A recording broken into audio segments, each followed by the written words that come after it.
What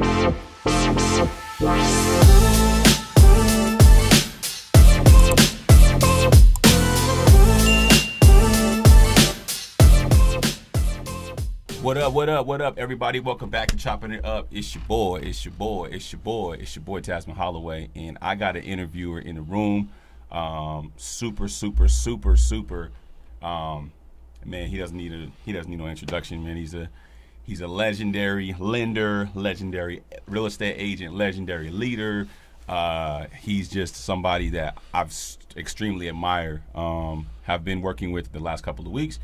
And he's got some great shit on the way. I want to introduce my guy, Andre Jones. My bad, Andre, top producer Jones. Don't forget that. Make sure you put that in top, font as well. But yeah, Andre, give the people a little bit of a quick background check on who you are and your story on where you're from and the origin of where you got to where you're at now. Just a little bit of it, though. Absolutely. Well, I mean, I'm from Anchorage, Alaska, believe it or not.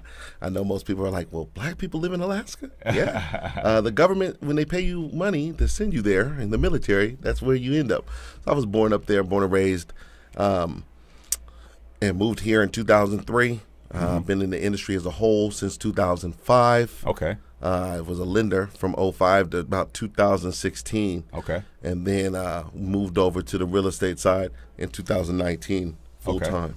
Okay. And so when you first originally got into, let's say, lending, did you have any background experience in sales, or you just kind of jumped in this like, I got to make some money, I'm trying to make some moves? And Absolutely. So my background, I've been selling since I was 18 years old. And I remember my life changed when I was 16 flipping burgers at Wendy's. The GM for Sears Roebuck came in and said, man, he saw me singing and dancing and flipping burgers like, hey, I'm not surprised. And he said, have you ever thought about sales? And I said, sales? He said, man, if you ever want a shot, call me. Well, I didn't go see him until I was 18. And I remember going to see him and I said, look, you saw something in me and I'm here to let you know. I'm here to answer the call and show you what I can do. I can show you better than I can tell you. And my first sales job, it was crazy. I was 18, was clearing probably like $8,000 a month in 1998. That's a lot of money back then. Yeah, back then. I mean, gas was 80 cents a gallon. Yeah. You know? Yeah, that was a ton of money back then, man. So, I mean, I just found my passion with helping people, using my mouth and using my knowledge, my product knowledge to help guide people with their decision making. And that was on a retail level. And I think it was only natural that we progressed to the point where we went to mortgages and real estate. Damn. And so originally saying you're from Alaska, like people have the interpretation or the misconception of Alaska thing, believing that Alaska is like all just igloos and cold snow. And yes, there's a lot, believe it or not, there's a lot of money in Alaska. You know what I'm saying? Mm-hmm. Like people, there's a lot of like, international people coming in and doing business and things like that. And a lot of it, how's the real estate market in Alaska? Like, is it cool? Is it smooth? I mean, it's just like here. I mean, the market is unpredictable. But, one thing we know for certain with real estate, people are always going to need homes for their family. Correct. Well, I would describe Alaska, because that is a misconception. We don't live in igloos out there. We do have, they have a lot of great jobs on the slope, a lot of great jobs. Cost of living's decent. It's a melting pot. Yeah, I love that. It's a melting pot. There's so much diversity with different ethnicities, different races. So, I mean, I think that actually helped me in my sales journey because I was able to work with different ethnicities, different races, and just adapt my craft to that. With dealing with multiple different people and their personalities. Okay. And so when you first got into your sales jobs, was there anything that when you was going up the hurdle of getting familiar with sales, having the word response, the comfortability with sales, did you ever come into a point where you were like roadblocked or kind of stuck where you're like, man, or were you just like like a type of person who just picks up on it and gets to it quick and because when I work with you, what I've seen, and I work with him off camera, and from what I've seen is he's hands-on, he's slick. So did you develop that, or is something like a gift that you're born with? I think it's a little bit of both, to be honest. I mean, look, they say the game's either in you or on you. Come on. Well, it's both. I think I both. It's in me and on me. You know? I like that. No, it's always been fun to me. I was 18, Yeah. making that kind of money, Yeah. no kids. Yeah. I mean, I was in a retail setting, selling electronics. So it's really about they have a need and you want to fulfill that need in the best position. Putting yourself in a situation where you're a servant. You're serving them. and kind of catering to them and making sure all their objections or concerns are addressed. And that's in any level of sales, whether it's retail or up to home purchases or commercial purchases. I mean, it's just the basics. And we know in the basics, if people like you, they're going to do business with you. That is true, yeah, because you're not only just buying obviously the product, or you're not just doing, a deal with somebody or having a relationship, but they're also buying Andre Jones, you know what I'm saying, or they're buying Tasman Holloway, I see that, as I've gotten in real estate, and that's obviously with any business, when you go buy a product from Nike or a product from, like, let's say the Apple iPhone, you're buying, we know what Steve Jobs has created, but we're obviously buying, we're buying Steve Jobs, we're buying his product, so we're buying from the person that's, obviously creating the relationship for the consumer to purchase something. And so I think that's what I've learned over time is that, that's how you really gauge with people is, they buy you. You know what I'm saying? Because you could. They say for every one person they know 12 real estate agents. So I feel like for you to have created the lane that you've created, they're really buying Andre at this point, because you got a lot of real estate agents who are out here trying to sell properties, and they might give you the information, but when people work with you, they're like, yo, there's something about this guy. I'm buying this guy. You know what I mean? And you've kind of I think you've mastered that in obviously being in sales for a long time, because it's one thing to sell a cell phone, but it's a lot to sell a house, you know what I mean? And then sell 100 houses, because when you're selling a cell phone, nowadays they don't even have, back in the day when we were selling cell phones, you had to sign a contract. Yep. You know what I mean? You had a contract with whoever who it was with. So nowadays I think it's just like you can just go in there, get a phone, get a couple lines, and then do whatever you want. But so if taking us back a little bit to when younger Andre, what was it like being in Alaska, and just what was the Andre back in the 80s and 90s? Like, what was it? Were you church? Were you with your father, your mother? What was that Andre like? You know what? I love that you went there. Yeah. I growing up, I had the traditional. We were the Huxtables. Okay. Hey, my mother. I had one sibling with the same parent, and you don't see that much in today's environment. Most of you have a diverse family set. Thanks. But I have, my father and my mother were together until my mother unfortunately passed in 2015. But in 1980s, man, that was a beautiful time, man. No electronics. I mean, you just had to go out and play. And we were in a circle. Create the fun, huh? It was fun. It was fun. You got to explore. I mean, even the movies were just a little bit better, But I loved my childhood. I don't take it for granted. I feel like Alaska's kind of sheltered. Like, people at the time, they didn't know much about it, But now it's got more exposure and it's growing at a rapid pace. I agree. But, I mean, I wouldn't take my childhood away. I mean, it was, I think the diversity, being around different cultures. I mean, my best friends growing up were Filipino, Caucasian, really, Polynesian. There's a lot of diversity up there. A lot of diversity. Yeah. But it helps when you're dealing with different cultures and learning those different cultures and learning about them and, what's important to them, what's not important to them. And I think it assisted me with my development. But both my parents are extroverts. I mean, everybody's loud as hell in my house. I feel like we were the clumps in the sense of, hey, it's that's loud, amazing, man, and love hard. And rest in peace to moms, because I'm pretty sure she's looking down and seeing what her son has, created and accomplished, and she can't be more than proud from heaven. So in Alaska, we know you was in Alaska for a majority of your life, and then what kind of brought you down to the Washington area in the Pacific Northwest? So the beautiful thing about that story. I came down here on vacation in 2002. Okay. With my cousin and one of my best friends in the whole world, and we had a ball. I mean, back then, that's when Black Planet was popping off. Nelly had the dance moves going, probably. Yeah. So we met a couple honeys on there, and we were like, let's go see what Seattle's about. Okay. And we went to Seattle, and we came down here, and we were like, okay, this is different. Every 5 minutes, you're in a different city. Okay. And then we were like, oh, let's go to Canada. Lord have mercy. I am a firm believer. I think in the Bible, when they were talking about Canaan, the land of milk and honey, they just misspelled Canada. But anyways. Shout out to all the Canadian women. Hey, I hear stories. I ain't been there yet, but I be hearing. Vancouver, Lord have mercy. Changed our lives, man. I mean, we missed our flight back, coming back. We didn't want to leave. Oh, my God. And I never forget my cousin. I'm like, come on, man, we got to go. I mean, he had fell in love. I said, man, we got to go. But it was close enough to home, but far enough away. I can get home in 3.5 hours if I need to, but it's the real world. And I say that in the sense of, with Alaska being so sheltered, again, you can go all around town in 10 minutes. You can do boop, boop, boop, boop, done.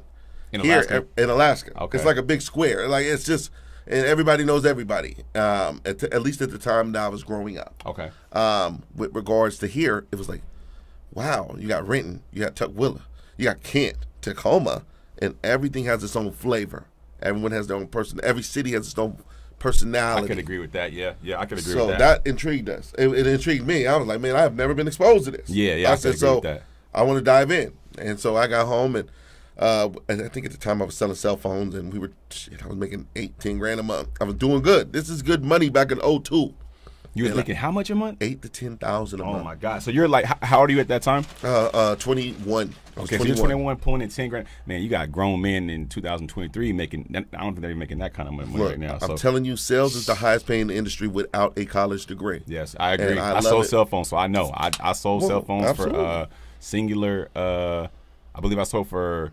Back in the day, it was AT&T, and then speaking of which, we know we have a colleague we both know, Zach. You know, because I was selling phones with the same company as Zach in 2004. Okay, we were at South Center Mall. Yep. I think he was at Verizon, and then I was with this other company. I forgot what the company was, but he was called. So I mean, and shout out to my boy Zach because he does real estate now as well. He's working with a builder.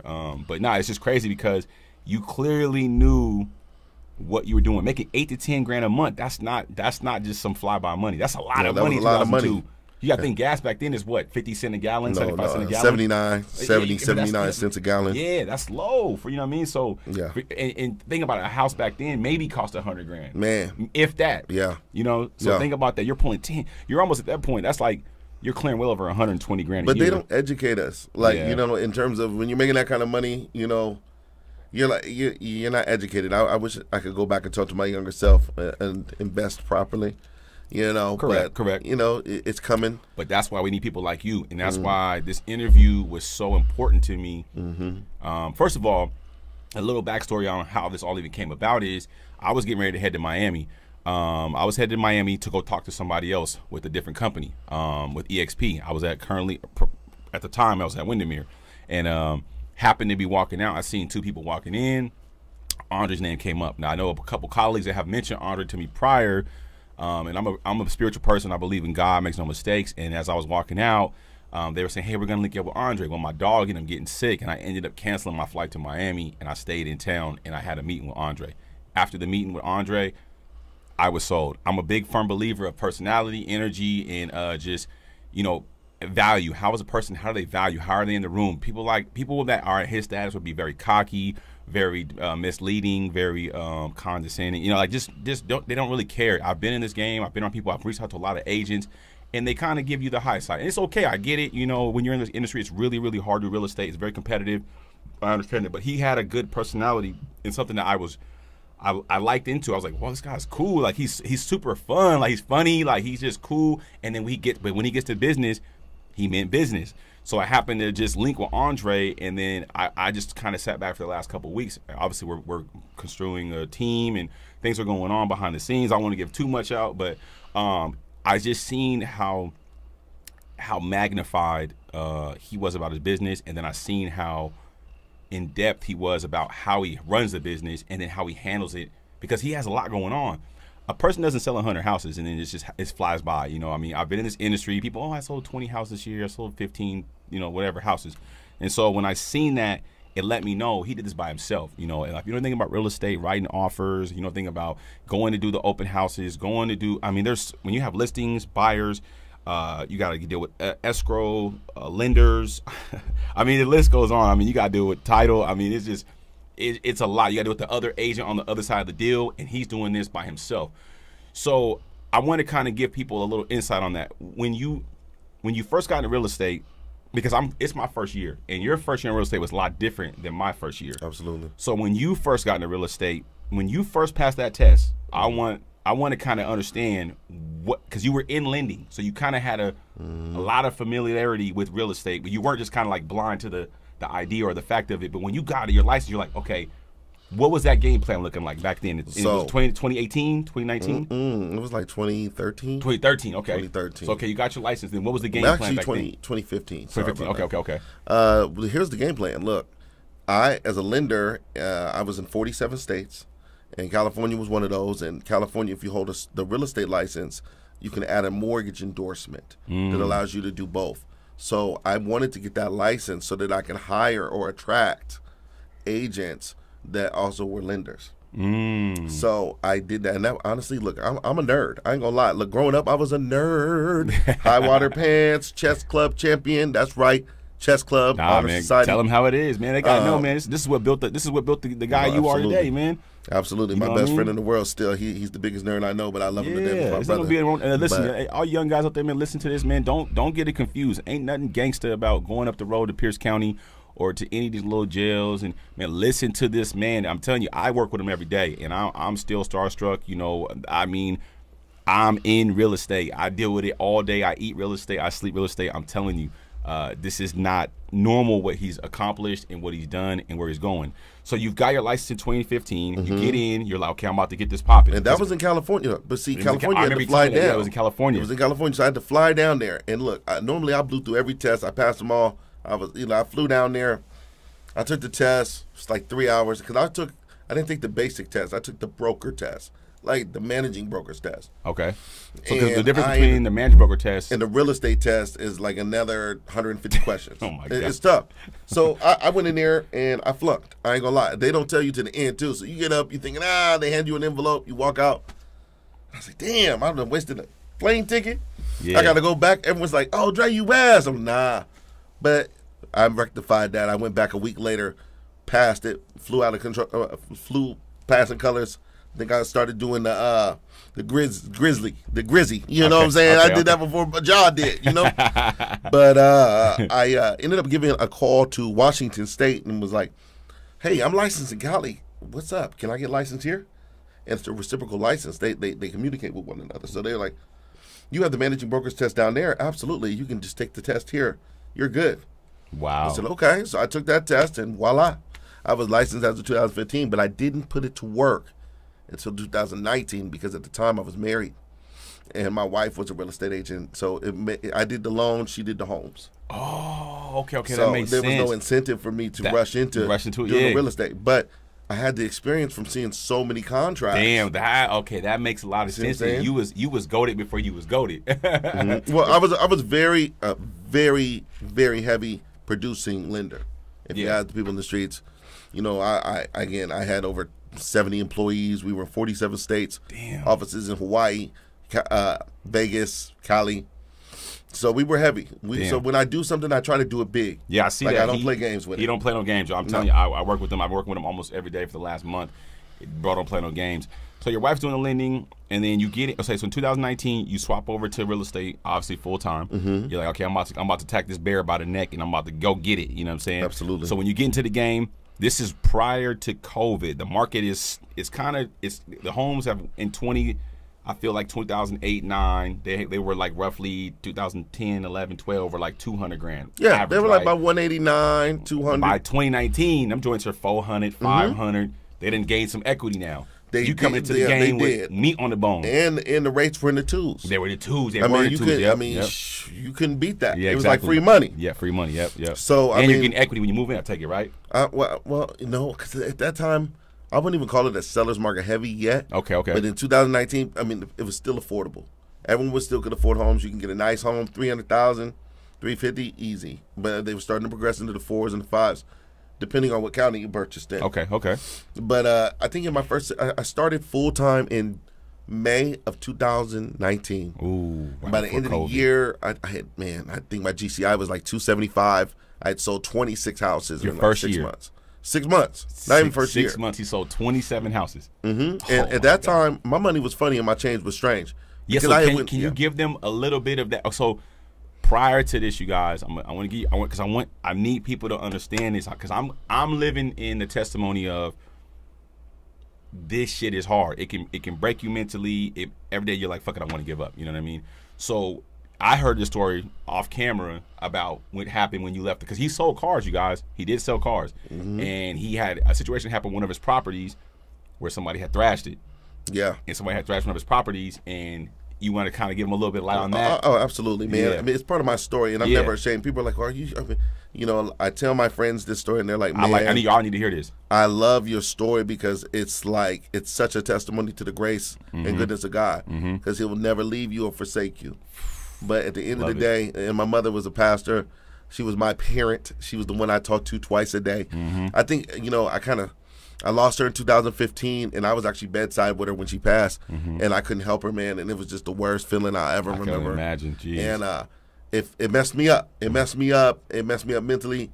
I actually, you know, I just stopped caring, and I started making bad decisions. Yeah. Resentment to the absolutely. whys. Like, yeah, why my mom? Like, right. I don't care. I don't care if the bills are paid or not. Yeah. I'm going to just YOLO. It was a YOLO mentality. It wasn't healthy. Yeah. But it was how I was dealing with the loss. You had to cope. I lost my father the same way, so I could totally understand. I watched my father pass, so I could totally understand. Absolutely. So I ran into financial hardship. I mean, and that's the thing. I had enjoyed being wealthy, and I damn near almost lost everything. You know, I was living off rental income from my rental properties. I think I was at the point, like I said, I told you I was at a car lot. And the only reason I went into the car business is because I wanted to do financing. They make about $300,000. They making good money. They was making good back then $300K in 2015, 2016. That was good money, you know. That's and really I said, Lord, money. I don't need to make $1 million again. I don't need to do this. I just give me 200, 300,000. I'll be cool, you know. And but you have to, and that's an industry that I have mad respect for, because you already start with a negative stereotype, and stereotypes suck, but they're real. They are. Note this. I agree. And I mean, you already coming off. Like they're trying to rip you off. It's full of hustlers and things of that. Yeah, so car if you can succeed, get bad rep. They have a bad rep. So if you succeed at that, the Lord be with you. Yes, I bless you. I pray for you. But I damn near was going bankrupt, my friend. And I remember I was at a car lot, and the GM, I was killing. I was doing good at the last car lot I was selling Hondas. Hondas kind of sell themselves. Facts, I agree. So, you know, I was happy because I was actually selling a product I believed in. And then I really didn't have to go above and beyond. I didn't have to go extra. And he said, man, you need to make a choice, because he heard me. I was trying to do real estate part-time. And this is what I would tell people. If you're thinking about taking the plunge in real estate, invest in yourself. Just go all in, because I can't work for another company that puts a dollar figure on my time. And, you know, you determine how much your income is in real estate. I agree. So I can't work for another place that just pays me an hourly wage. It's disrespectful. Half the time you're working more than the people you're working for. You're working harder than them, and they're making the lion's share of the money. But he said, Andre, I had a client, and I think I had negative $200 in the account. Damn. I was hurting, man. I mean, I'm sleeping on people's couches, man. 2015, 2016? Yeah, 2016. No. Let's fast forward to 2019. From 16, I wasn't struggling until about 18, 19. So this is just literally 5 years ago. Because I was living off my profits for 2 years. Yeah. So I wasn't making no income, but I was living off the money I had saved. Yeah. But at some point, it runs out. I'm going through it right now. It's running low. It runs low, so you got to do something to replace it. So, I had to be humbled, man. And I think God allows stuff to happen to you. You know, He gives us free will. Yep. You know, but at the end of the day, He never left my side. Yeah, I love it. And I never forget. I had a client, and I had the potential to make a commission of like $15,000, and that would have changed my life at that time. And the GM was like, "You're a good salesperson, Mr. Jones, but you got to make a choice: either sell cars or sell houses." And I got a call. It was a Saturday, because they were mandatory in the car industry. Yeah, you got to meet. It means on Saturday, man. That's why I didn't do it. I'm there at 8 o'clock for the meeting. That's why I didn't do it. Yep. 8 to 9. Yep. Hey, I don't want to hear your mouth. You want this job or not? You got to keep it. Yeah, you got to be there. And they called me and said, Andre, we love you, but we had to go with another agent because you weren't available. And that just broke my heart. And I sat at that lot, and I think I made draw that day. I didn't make no money. And I just said, I can't do this again. If I'm going to lose, I'm going to go out on my own terms. Period. So if I'm going out. Now here's the kicker. So damn, I had rentals, which I was living off of, and then the rent stopped on one of them. And I was like, well, what's going on? I need my money, my coins. Yeah. And it was about Valentine's Day. And I never forget, I went to the house to see with the family, because the phone wasn't answering, and that wasn't normal. And I went over there, the door was unlocked, and I pushed it open, and it looked like Nightmare on Elm Street. Friday the 13th. Oh my God. I sat on my porch and I cried. I'm a grown man. Damn. I'm 39. I'm like, where the hell did I let my life go to? But then, you know what? It took me about a day. And then I said, hold up, I got insurance. Thank God. You know, because I wasn't paying the mortgage. I didn't think the insurance was good still. Okay. But the insurance was covered. It was paid. It was an escrow. They paid for it.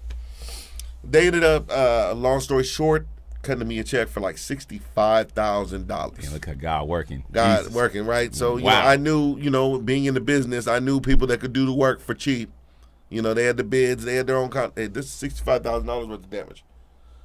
Got it done for about 35. Come on. So I had 30 to play with. Now I was behind on those houses. I was going to lose them, so I caught them up. Boom, boom. I caught them up. I think I had $10,000 left in my name. I said, look, this is it. This is all I got in the world. I can make $1 out of 15 cents. I should be able to make something cook with $10,000. You know, so got new renters, and then I just started going to work. I was leaning in that Bible. I was reading that Bible every day, and I was, you know, marketing heavy. And at the time, the programs that were out, and that's what differentiates you from other agents, is knowing what's out there. I had products for the people with 550 credit scores. I had products for the people with the high-end scores. And I took advantage of that, man. And I marketed, you know, a lot of the companies' listings, because you realize when you're an agent in a listing, the listing belongs to the brokerage, not you. So if you market it properly and disclose that it's the property of this home is for sale and listed by this brokerage, most of the time you're good. But you're marketing it as your own. So, because I didn't have no money. My money was funny, my change was strange. But, I mean, I'll tell you what. At the end of 2019, when I had $275,000, damn, I spent probably like 40. But still, 235. I said, it's time to get loose. It's time to get loose. From 10,000 to $250,000. Yeah, in 6 months. In 6 months, man. And that's why this shit is so crazy. That's why I love real estate, because this is the shit I've been hearing from people that I've talked to, mentors of mine, and people like, I feel like my last manager broker, shout out to her, she said the same thing. She was going through cancer and everything like that. I've talked to people like, you know, because I'm going through it right now because I come off of making 6 figures from cutting hair.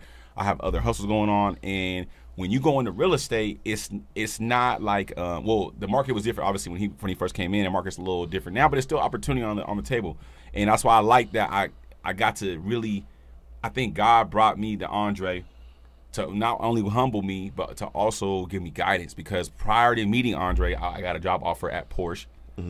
Literally right before I met you, I was gonna go to BMW and start selling cars. Literally in January, bro. Literally, that's what I'm saying. Like, this is crazy. Like, I told Brittany, man, I'm done real estate. Fuck it. I can't make no money.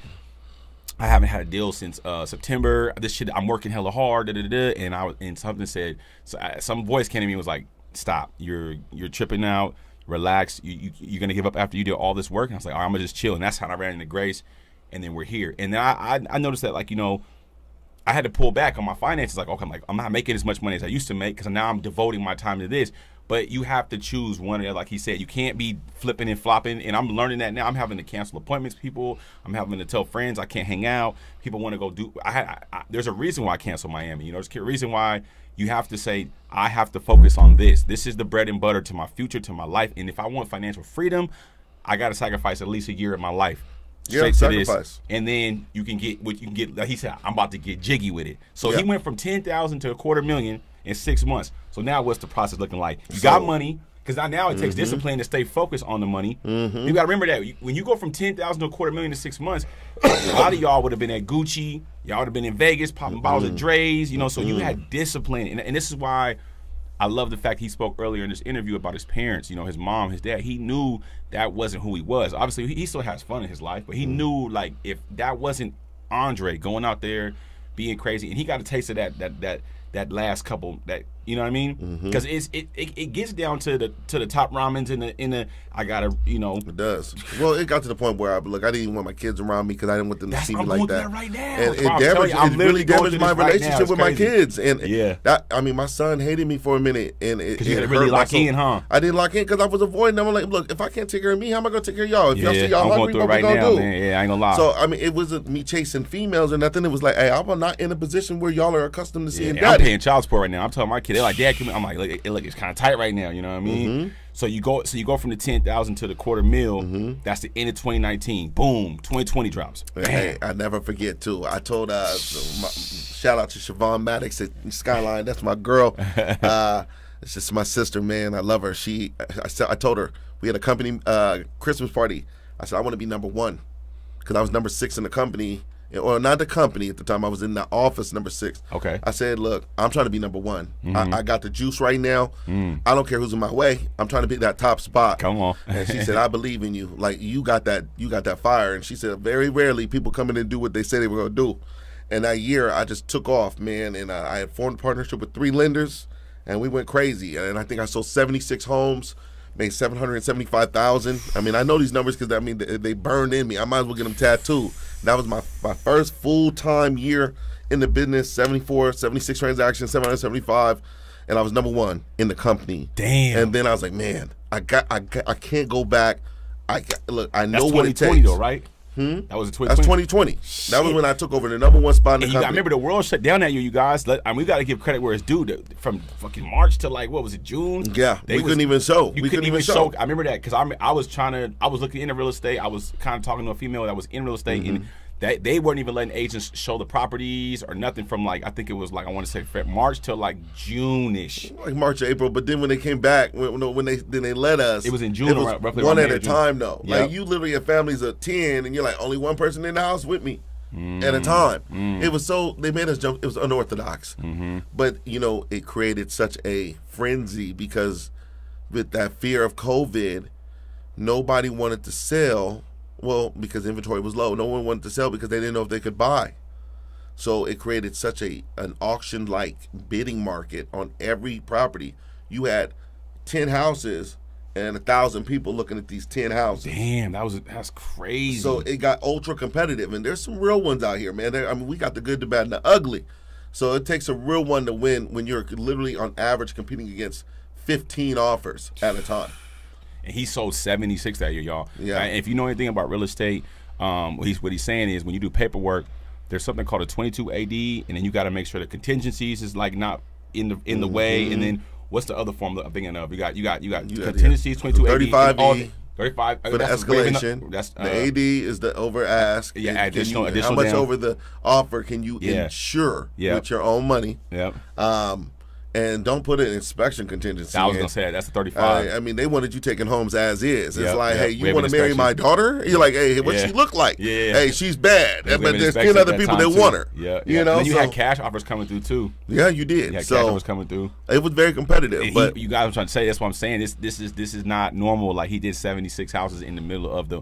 This is when the market started. It caught fire. And I remember when Trump announced when COVID first took off, he dropped the rates down. Didn't the rates go down or something? Yeah, they went down even further. They went down further than what they were at. I remember sitting at a park. I was because they were in the threes. Yeah, and they went down like 2.8. 2 something. Yeah, 2.8. I remember I was sitting at a park Crazy. with a girl, and it was in Vegas, and I remember I read that Trump announced the rates are going down, and I feel like that's when the market just took off, and that was the middle of COVID, and I was coming back up to Washington, which is funny. I was homeless at the time. I was going through all that stuff with my shop. I had just lost $250,000. And I knew, like, I got to get into real estate. And I was hearing about people like you, like, man, people are just killing it. Well, even regular people were killing it. Yeah. I mean, people that you did didn't it have to as a work. You hobby. didn't have to do shit. You just had to go up there, show a house. Hey, I want it. And then people were doing, they were buying it. And so, but I'm saying that if you were competing with 15 offers, your relationship got to be strong. Your mouthpiece got to be right. He knew what he was doing because he was able to pull off, I mean, a miraculous victory and then be consistent because at the end of 2020, he turned around in 2021 and then did it again. Yeah, we did 94 transactions and made $1,065,690 that year in GCI. Oh, my God. It was crazy. It was, to me, because they... Hold on. This, not to interrupt you, sir. This is with no team, though. No, they no didn't team. understand No this. He's TC, doing this by no himself. team. No TC. I think you guys, that's why I'm saying, like, I probably sound crazy when I'm talking about Andre. People probably don't believe it. He had no team. He had himself and 3 lenders and a laptop. And Jesus. He's outside the freeway pulling over great offers. We're going to give Jesus his props because, like he said, he fed the masses with little, right? Yes. So he had my back as I had him. Yeah. And, I mean, he's been so good to me. If he didn't do anything else for me, he's done more than enough. But, yeah, we did 94, $1,065,970. Oh, yeah, it was crazy. To me, $1 million agent isn't the one that sells $1 million in volume. It's the $1 million GCI. And I always said, can I do it? And me and my lender's theme throughout this whole journey was, why not? Why not? He said, can I do 10 in a month? Why not? Dre, I think you can do 20 in a month. Why not? I did 20 in 1 month. $275,000 in 1 month. I ain't never made no money like that in my life. Damn, I said, let me run that back. And I did 19, $250,000. I'm like, did we just break 500,000 in 2 months? Oh my God. Jesus Christ. Oh my God. Jesus I couldn't even Christ. imagine making that kind of money in a month. How do you reframe? How do you stay so disciplined at your craft and at what you're doing? How do you stay so disciplined? Because if it's me making $250,000 right now today, Tasman, I might be a little off the deep end with it.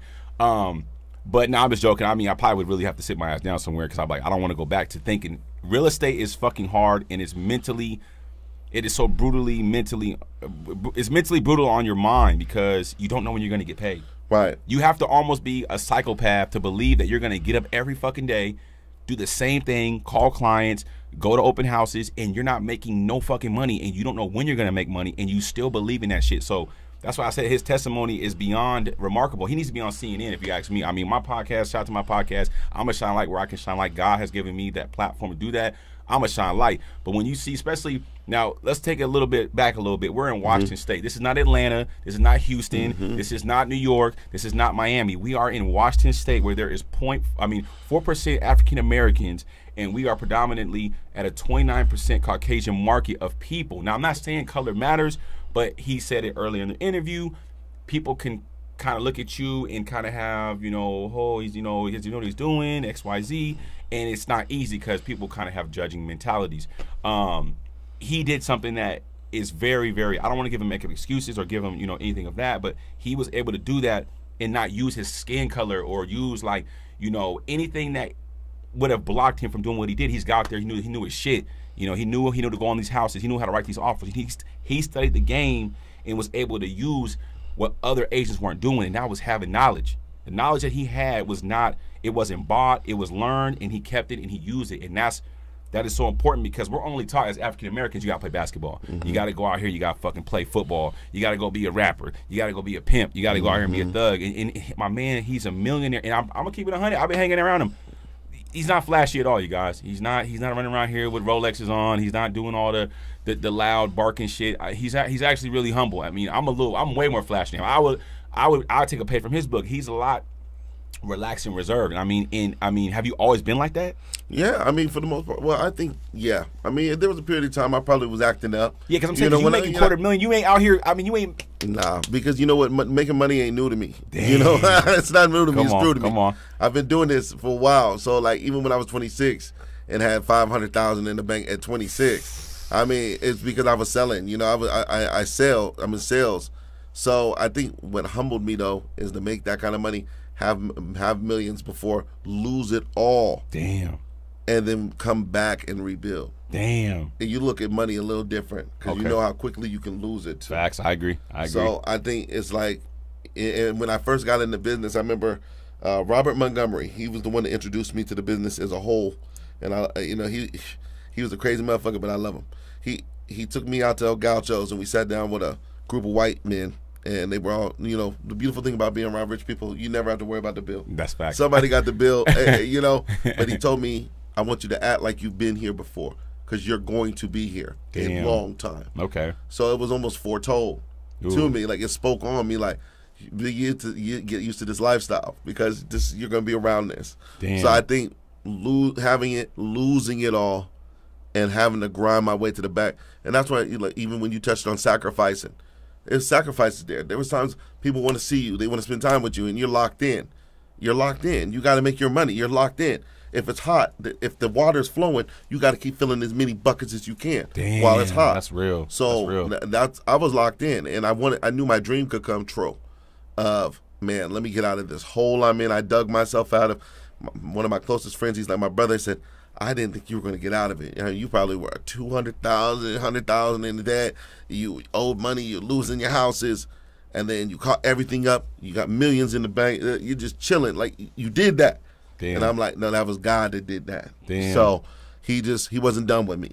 I respect it. I love being a part of people's testimonies because I'm the vessel he's using. I used to tell my clients, I just appreciate you allowing me to have a front row seat. God was going to bless you regardless, but he chose me to be the vessel to bless you through. Damn. And thank you. Damn. And I mean, it's still to this day, I feel that way.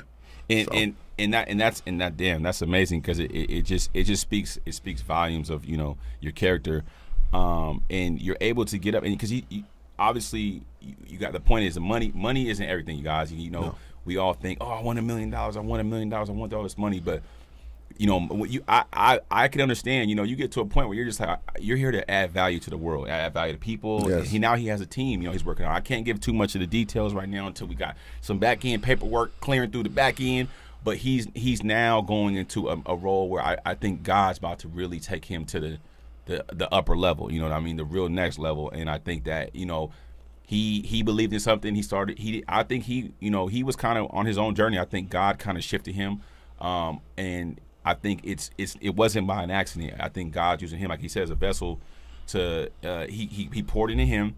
He gave him all the tools needed. He gave him all the knowledge he needed. He gave him all the humbling he needed. It reminded me of the story I was telling somebody this at lunch earlier, because we have a lot of similarities.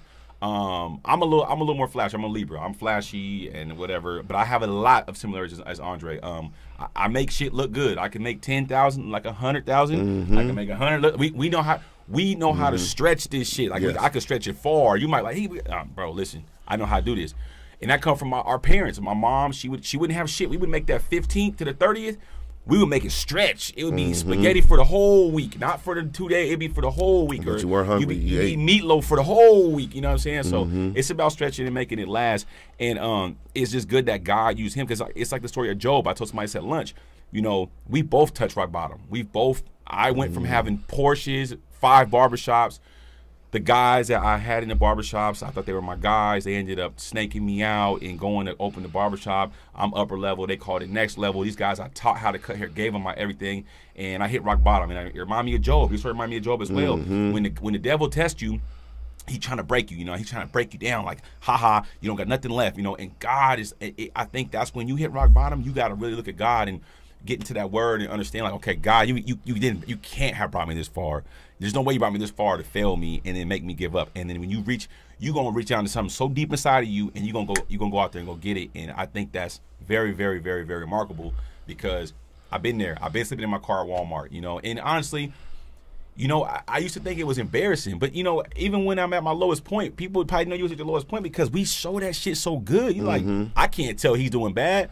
Like, me and my mom had a talk last night, and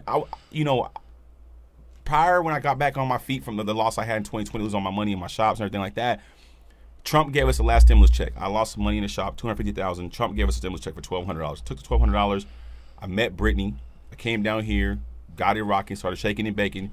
Took the $1,200 and I bought Rockwell. And so he was going through a testimony in 2016 to 2018, 2019, and look how God was driving both those vehicles to come to this lane, and then bam, look how it connects. You know what I'm saying? Because I went through the same thing right when he went through it. You know, as he was coming out of his, I was going into mine, and God was using both of us as vessels. And you know, I have a large database of clients I deal with in the barbershop community, obviously in the turbo business that I'm in. I meet people every day, and I tell them this story because people only see where you're at now. Correct. You know, I wanted people to really understand who Andre was behind the scenes of the 100 houses a year, because I get to hear the full story in meetings, and I get to see what's really going on. It's like almost talking to Birdman or Jay-Z or Master P. That's how I look at him. And I think, in my eyes, he is a Master P of the Northwest. He's the Jay-Z of the Northwest, because we cannot just go reach out to people like him. And when I say that is, a lot of these big agents that are millionaire agents are not going to give you the time of day. I mean, even if you offer them lunch at Ruth Chris or take them up to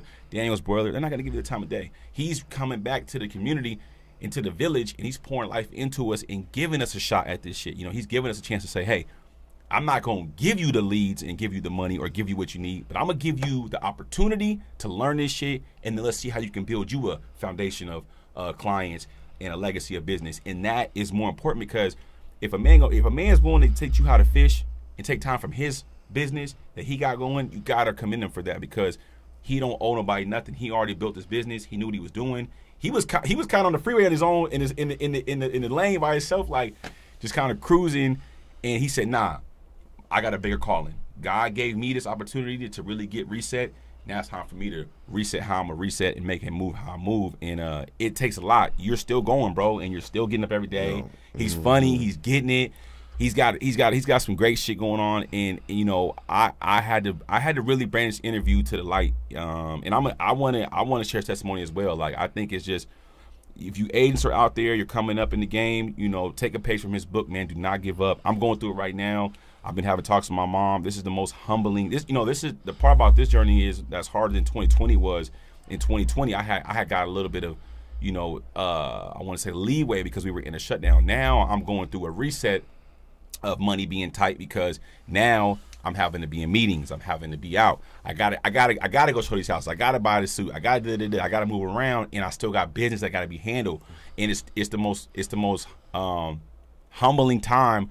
But I'm so hungry and so encouraged by being by individual because if he did it, I know I can do it. I know I can take my time, sacrifice where I need to sacrifice that. Maybe it's not going out to eat every day. Maybe it's not going to hang out with 10 friends that want to go to Miami or Cabo. It's crazy right now. Everybody going to Cabo. Everybody doing this. I'm like, damn, I ain't gonna lie, I'm insecure. I'm like, damn, I can't go. I gotta focus. I gotta lock in right now. And talking to him, it sheds light back to it. I talked to Roman, my boy Roman. That's doing he's a high volume hitter. He said the same shit. He said, Taz, back in 2016, my boys was taking trips, buying new cars. I was at the house learning the MLS, learning the paperwork. I was making the cold calls. I was touching people in the sphere. And look at him now. He's a millionaire like my man's. And shout out to my boy Roman. So getting back to Andre, I just wanted to kind of let that out because it's important. Get around somebody you can lean on and get stuff from because he's a vessel and you're able to come around him and he kind of gives all of us, the team around him, he gives us the light. I see things in text messages that people would pay for this information from this man. They would have to pay him to see what he's saying or hear what he's doing, and I get it for free. I get to just sit back, and sometimes it's not about handing somebody some money.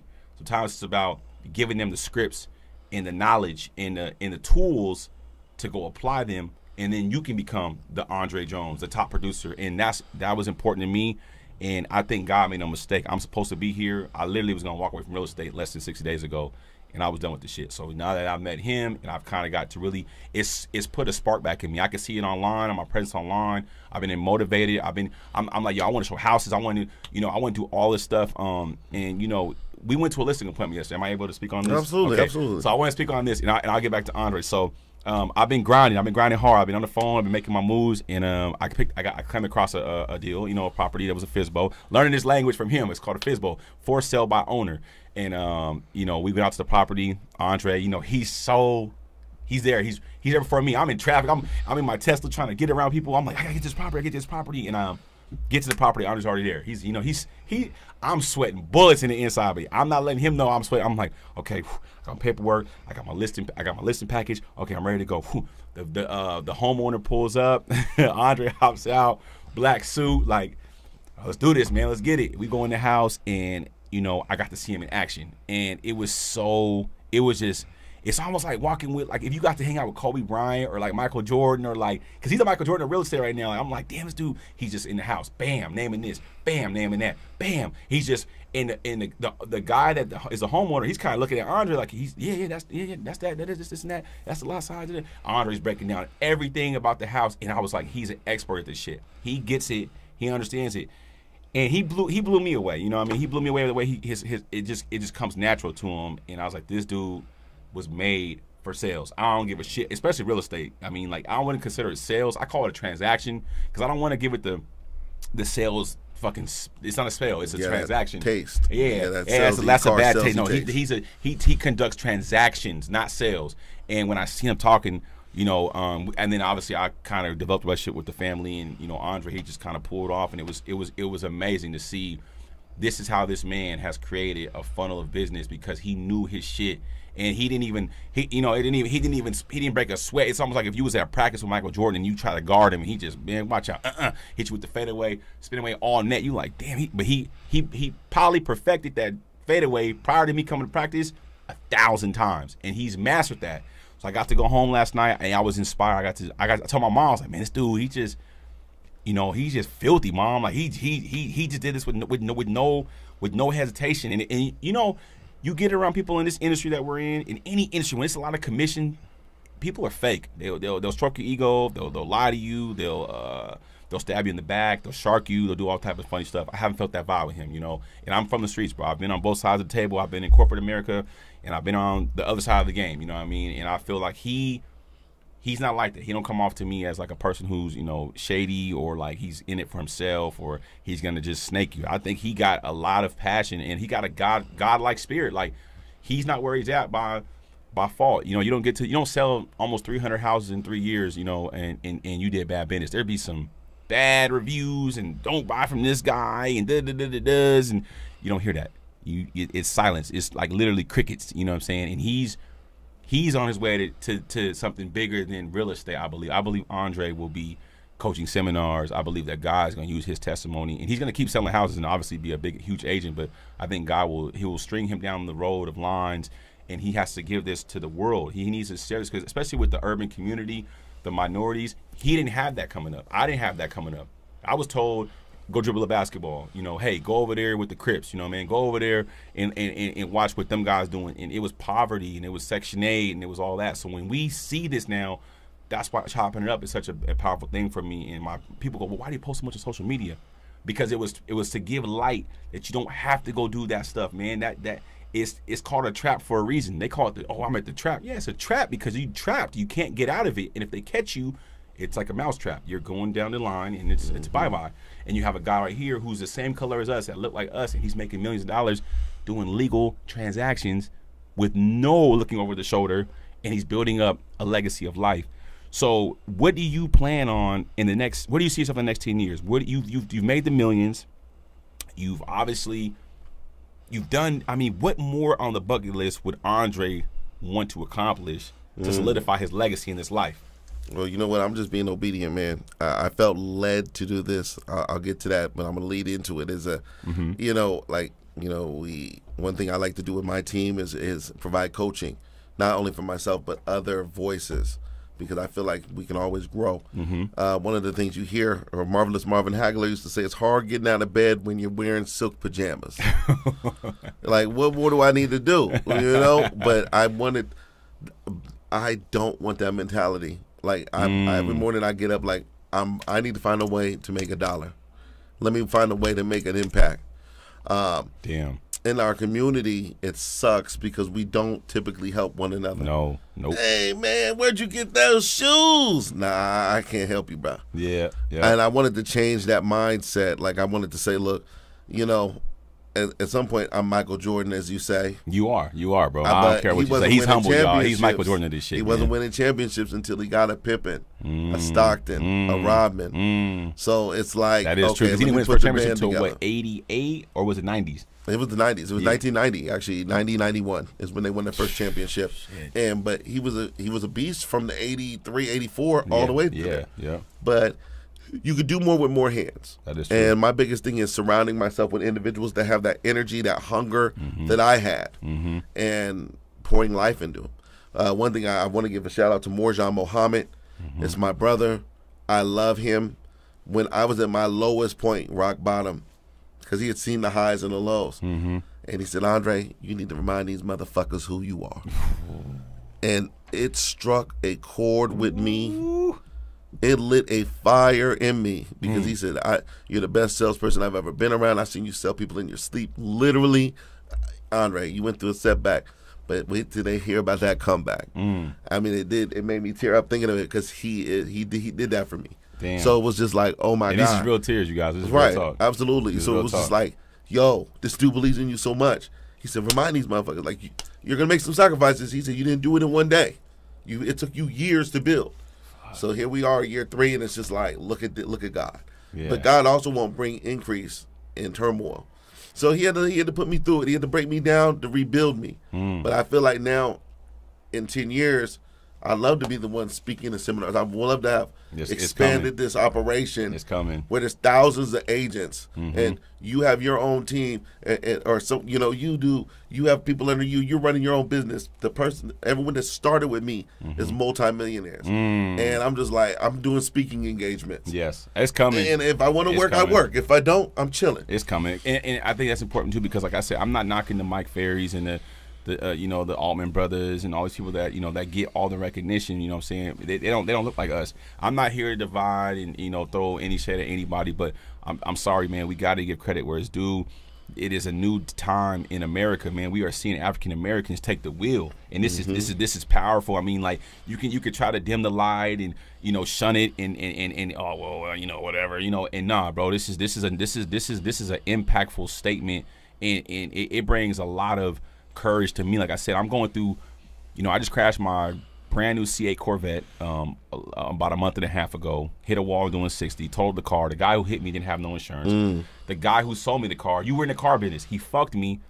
Sold me, pause, you know, in a long way. He sold me the car and didn't put gap on my car. So that's why I told you, like, and I'm telling you, man, it's been you wouldn't even know I'm going through this because I just keep moving. And I went to his dealership. I said, bro, why would you had me sign gap paperwork, and you've been in the car, but you did finance. It was the finance guy fucked me. Pause. Cuddle said that the Corvette C8 was $115,000. It was a new Corvette, the new ones off the showroom floor, whatever, blah, blah, blah. We don't want to finance a car that's over $100,000. We need the car to be under $100,000. We'll do the term of the loan, which is 96 months, because I stretch all my loans for my business. I stretch my loans out, and they said we'll put up to $50,000 on the gap. So that means, you know, obviously, if you guys know what gap is, the car gets totaled, insurance pays what the car is worth at that time. Gap covers the remainder of the loan and the value of the car. So the guy fucked me. So you got to remember, Christmas Day, after Christmas, I had COVID. I get up to make a move, crash the car on I-5. Guy who hits me, totals the car out. It's raining. I hit a wall, spinning down the freeway, hit 60, bam, hit the wall. The guy doesn't have insurance. The cops are being assholes, and then I get fucked out of the gap. And I had to pay 20 G's out of my own pocket because I didn't want my credit to go bad. So I've been in deal with the banks in the last couple of weeks. The dealership guy, me and him got into it, and I just sat there. You know, like I'm saying, this just happened literally right before I met you, 2 weeks before I met you. I'm like, damn, you know, like. I'm like, God, I did everything you wanted me to do. I went and got right. I got in the gym. I lost weight. I started eating good. I left pork alone. I left the females alone. I left all that, you know, demonic evil stuff alone. I really locked in, and I felt like the devil came and said, he's trying to do it again. I'm about to shake him up. And my boy Stanton called me. He said, Taz, I got a job offer for you at the Porsche dealership. And I'm like, ooh, I wouldn't mind selling Porsches. And they said, if you don't want to go with me, I got the guy over here at BMW, Larry. And I'm like, I should go do it. And I didn't do it. And I'm here now. And I'm like him. Nah, fuck that. I'm going to bet on myself. I got a couple credit cards left in the stash. If I got to max them out, I don't give a damn. We ain't about to give up on this shit because I feel like I'm going to bet on myself. You know, they told me, you got to be here on Saturdays at 9 a.m. and 8 a.m. and work 12-hour shifts. I was like, I can't do it. I can't do it. I'm not gonna lie. I can't go from owning businesses and having all my business and my investments and I come work for a dealership. So I said no. And look where God got me. A month later, I'm doing a podcast with $1 million agent who sells 100 houses a year. And I mean, I'm in the same room as him. And look what God has done. So you can't tell me that God's not real. He's gonna test you. He's gonna see if you have faith, and then he's gonna show you. And then when you sitting back and you like Andre, look, I mean, the appetite of stress is probably not the same appetite as it was 7 years ago. His stress is a little different now. His stress is what phone I got to answer to get the next deal on the table, man. You know what I mean? That's his stress now is what phone do I answer? And that's why you got to sit down until you come up. Stop thinking you could plant the seed today and then get the fruit tomorrow. You got to go through all that shit he went through. He older than me. And I look up to him because I understand that I'm not the only one going through things in life. You know, we all have this belief on the internet that on Instagram that everyone's, hey, I got the Lamborghini, want to be like me, buy my course. And it doesn't work like that. No, it does not work. No. Like if everyone could just buy a course and be rich tomorrow, everyone will fucking have a Lamborghini and houses and yachts on the water and shit, man. So Andre, you have a lot of colleagues out here in the Northwest, Tacoma, Seattle area. How do they look at your success and everything that you've done, and how do you get I don't want to be negative, but do you get, like, not from the college, but do people be hating, or do you get, like, a lot of, man, he just... No, you know, believe it or not, even, like, one of my most fierce rivals, when I used to be a lender, he called me, he said, Andre, I'm so happy for you. I liked you better rich anyway. I said, good job, guy. And he actually does business with me to this day. We didn't even like each other. Damn, look how God works, you know, and now he was, because my story... I will give this credit to my ex-wife. She said, how will you know who your real friends are if you don't take your mask off? Like, as future reference. You got to take your mask off and to see who the real people are, because everyone wants to be around a winner. Yeah, when the confetti falling, when you go and do some real shit, who's going to be in your corner? That's facts. So, unfortunately, with my story, it was, you know, very public in the sense of, damn, he went from balling to shit, you know, and I was like, it was embarrassing, too. It is embarrassing. It is. You know, but then to come back, I said I have unfinished business. Brother spoke life into me. It was just like, you know, you just, like Jerry Rice said in the Hall of Fame speech, he said, I just kept my head down. I never took the time to stop and look. Oof. You just keep working. Oof, At that's the a end good of the one. day, when just keep working, because there's still work to do. Yes. But it was just like, wow, look what we've done in 3 years, and now we have the opportunity to change lives. But I've loved the stories. They say, hey, look, ain't nothing like a story where a man fucks his life all the way up and comes back and shines. And my biggest thing, my story's not done yet. No, hell no. I've gone through a test to get to a testimony, but now I'm in this new season in my life where I'm like, now let's build something that's going to be everlasting. Let's build a legacy. He building something that's bulletproof, waterproof. I mean, I get to work. I guess I get to work alongside him all day long. I get to see the full guts of real estate. Like, you know, when we come into this industry, they give us a life raft. They drive us way out in the middle of the ocean, and they say, hey, figure out how to get to shore. They're not teaching you how to do. There's so many different elements of real estate that I've learned in 2 weeks, and it's mind blowing. Being with Andre in conferences, I make sure I'm at every meeting that he says be at. I make sure I come. I do the calls. I do everything he asks me to do because I know that he got the blueprint. You know, you're literally working with Muhammad Ali or the Floyd Mayweather or the Michael Jordan or whoever you want to put at your LeBron James.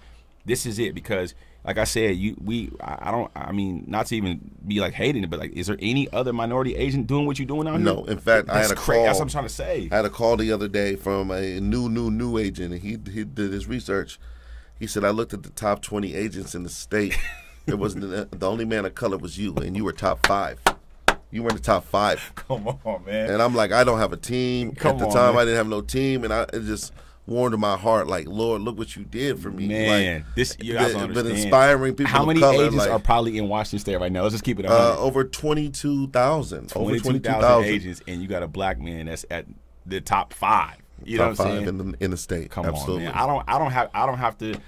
I don't have to beat this to y'all head no more. I don't have to stress about it no more. The shit is here, man, and I'm telling you, God has brought Andre some fierce hustlers, and when I tell you I'm a hustler, I'm a hustler. I'm gonna turn a penny into a dollar and a dollar into 100. And like I said, them road when Andre was going up his crash and he was coming back down that road, and I was going through mine. God has brought several lives and vessels together to create something big. I don't see nothing that can stop this right now. I think that, you know, he has things that I can definitely learn, and whatever I have over here that I can add to his arsenal. I feel bad for people because I think like you are going to have to you're gonna have to respect it at this point. You're not gonna be able to say, okay, well, because I'm pretty sure there's rumors. You know, if the fly could talk on the wall in certain rooms, they probably, you know, they want to know how he did what he did. You know what I mean? And we can't give y'all all the gems. We can't give you everything. There's a lot of sauce that's going on. But, you know, if Popeyes told you how she made her chicken, or if KFC told you how they was around for so long, they wouldn't be where they're at. So you got to keep some of the sauce in the back of the room. But Andre, he's great, and I wanted to give this interview to you guys. I'm glad it wasn't even hard. I got guys out here that aren't even nowhere near where he's at, and they try to holler with me. And one thing about me is Chopping Up is not just about real estate. It's about testimonies like this. We need to allow these young men that follow me and follow him and follow all of us to see that you guys can do this shit too. And we got to get out of that negative mindset. You know, it's here, man. The opportunities, the platforms. YouTube is free. You know, he don't owe me nothing. This is a free interview. I didn't pay him to be here. He came and he said, hey, look, I got you. I asked him one time, Andre, I need you on Thursday at 4:30. Andre was here. He was here before me. That's the type of man he is. I had to go run and grab a Red Bull and get some allergy medicine real quick, and he was here before me.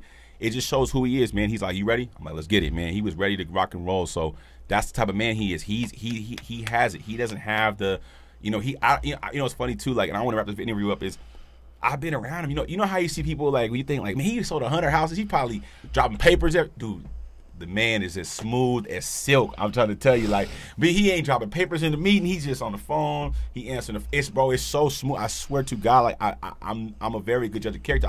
I pay attention. Like he's not sloppy. It's very smooth. It's very on point. Even how he talks to people on the team.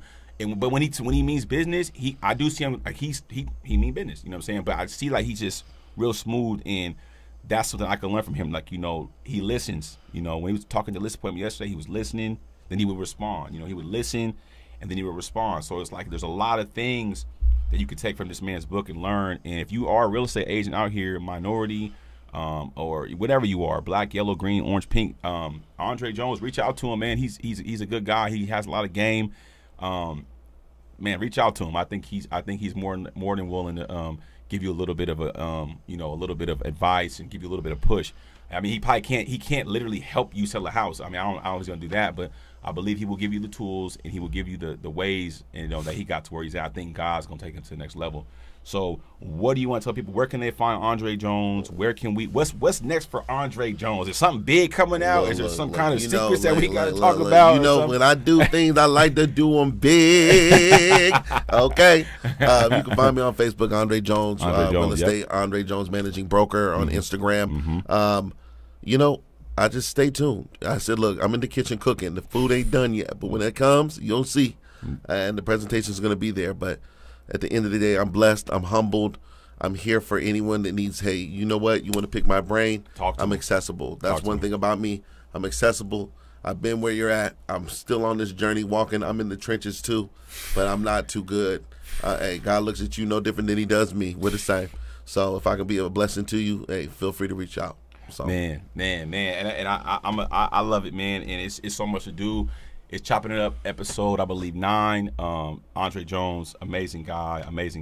I just want to give him his flowers now. I wish I had like a bouquet of flowers to give my man while he's here.